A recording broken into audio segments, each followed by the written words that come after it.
मानायचं असेल ना तर त्या महात्मा फुलेंना मान, ज्यांनी मुलींसाठी शिक्षणाची पहिली शाळा उघडली. अरे देव म्हणून जरी मानायचं आहे ना त्या छत्रपती शिवाजी महाराजांना मान, ज्यांनी प्रत्येक स्त्रीला मातेसमान दर्जा दिलेला आहे. अरे देव म्हणून जरी मानायचं असेल ना तर त्या डॉक्टर बाबासाहेब आंबेडकरांना मान, ज्यांनी प्रत्येक स्त्रीला प्रत्येक मानवाला त्यांचे अधिकार त्यांनी मिळवून दिलेले आहेत. बरं मित्रा, तुम्हाला ह्या सर्व गोष्टी सांगत आहे, ठीक आहे, पण नेमकी तुझी जात कोणती आहे बरं? मला मुळातच वाटलं रे तुझ्या मनात हा प्रश्न नक्कीच असेल म्हणून. मी आदिवासी आहे, एसटी कॅटेगरी.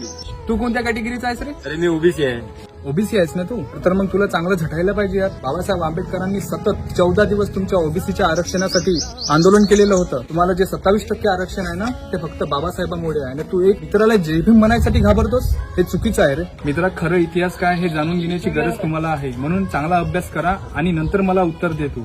चल प्रतीक, आपण जाऊया. अरे प्रतीक, जय भीम.